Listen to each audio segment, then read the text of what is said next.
Family, welcome and welcome back to Beenammi's life. എന്തൊക്കെയുണ്ട് വിശേഷങ്ങൾ? എല്ലാവർക്കും സുഖം തന്നെയല്ലേ? ഞങ്ങള് വീട്ടിലേക്ക് ഇപ്പോ ഏറ്റവും അത്യാവശ്യമുള്ള ഒരു സാധനത്തിന് വേണ്ടിയിട്ട് വാങ്ങിക്കാൻ വേണ്ടി പോവാണ് കോട്ടയത്തേക്ക്. അപ്പൊ നിങ്ങൾക്ക് എന്താണ് തോന്നുന്നത്, ഈ ഒരു സമയത്ത് ഏറ്റവും അത്യാവശ്യമുള്ള ഒരു സാധനം എന്തായിരിക്കും? നിങ്ങൾക്ക് അത്യാവശ്യമായിട്ട് തോന്നുന്ന എന്തൊരു സാധനമാണ്? ഞങ്ങൾക്ക് അത്ര അത്യാവശ്യമായിട്ട് തോന്നുന്ന ഒരു സാധനം വാങ്ങിക്കാൻ വേണ്ടിയിട്ടാണ് ഞങ്ങൾ ഇപ്പൊ ഇറങ്ങിയേക്കുന്നത്. അപ്പൊ നമുക്ക് കടയിലെത്തിയിട്ട് കാണാം. Bye bye. ഞാൻ മുമ്പത്തെ വീഡിയോയിൽ പറഞ്ഞിട്ടില്ലേ, അമ്മയ്ക്ക് വണ്ടിയിൽ കയറാൻ ഭയങ്കര മടിയാന്ന്. ഈ ഗ്രോസറി ഐറ്റംസ് വാങ്ങിക്കാൻ വേണ്ടി കൊണ്ടുപോകുന്ന പോലെ അതിന്റെ തൊട്ടടുത്തുള്ള കടയിലാ പോവാന്ന് പറഞ്ഞിട്ട് ഞാൻ വരുന്നില്ല. ഞാൻ ഗ്രോസറി വാങ്ങിക്കാൻ പോയപ്പോഴും വോമിറ്റിങ്ങിന്റെ ടാബ്ലറ്റ് കഴിച്ചിട്ട് വന്നേന്നൊക്കെ പറഞ്ഞു. എന്നിട്ട് ഇന്ന് നമുക്ക് ഡിന്നറൊക്കെ പുറത്തുനിന്ന് കഴിക്കാൻ വാന്നൊക്കെ പറഞ്ഞിട്ട് വന്നേയില്ല. ഞാൻ വിളിച്ചു, അനിയത്തി വിളിച്ചു, എല്ലാരും വിളിച്ചു, പക്ഷെ വന്നില്ല.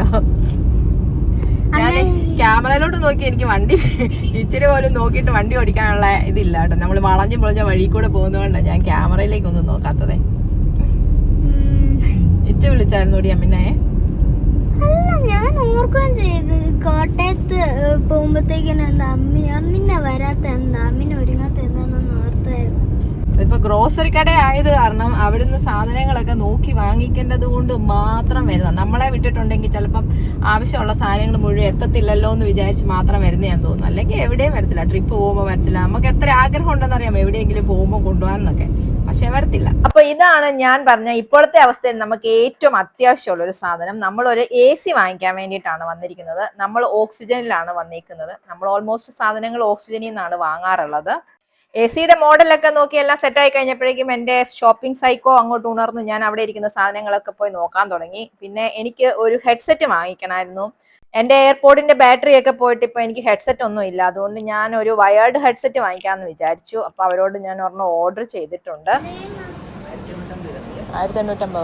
Okay, thank you.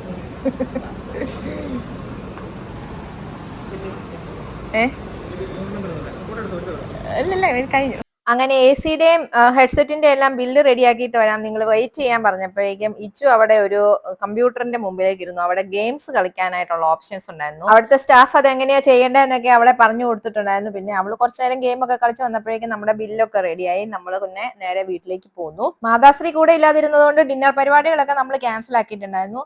നമ്മൾ സാധനം വാങ്ങിയതിന്റെ രണ്ടാമത്തെ ദിവസം നെക്സ്റ്റ് ഡേ തന്നെ നമുക്ക് നമ്മുടെ ഡെലിവറിയും കിട്ടിയിട്ടുണ്ടായിരുന്നു. അത് ഫിക്സ് ചെയ്യാനുള്ള ആളും വന്നിട്ടുണ്ടായിരുന്നു. ഒരു ദിവസം പോലും നമുക്ക് ലാഗ് ചെയ്യിപ്പിച്ചിട്ടുണ്ടായിരുന്നില്ല. പെട്ടെന്ന് തന്നെ അവർ വന്നിട്ടുണ്ടായിരുന്നു. AC-യുടെ കവറൊക്കെ വിൻഡോയിൽ കെട്ടിവെച്ച് നല്ല ബുദ്ധിപരമായ രീതിയിലായിരുന്നു ഇതൊക്കെ ഡ്രില്ല് ചെയ്തത്. എന്നാലും കുറച്ചൊക്കെ പൊടികൾ താഴെ വീണിട്ടുണ്ടായിരുന്നു. പക്ഷെ ഒരുപാട് മണ്ണും പൊടിയൊന്നും ഉണ്ടാവാതെ തന്നെ രക്ഷപ്പെട്ടു. ശരിക്കും പറഞ്ഞാൽ എന്റെയൊക്കെ ചെറുപ്പത്തിൽ AC എന്ന് പറഞ്ഞ ഒരു ആർഭാടത്തിന്റെ ഭാഗം പോലെയായിരുന്നു. പക്ഷെ ഇന്നൊരു അത്യാവശ്യത്തിന്റെ ഭാഗമായിട്ട് മാറിയിരിക്കുകയാണ്. അത്രയ്ക്ക് ചൂടാണ് നമ്മുടെ നാട്ടിൽ.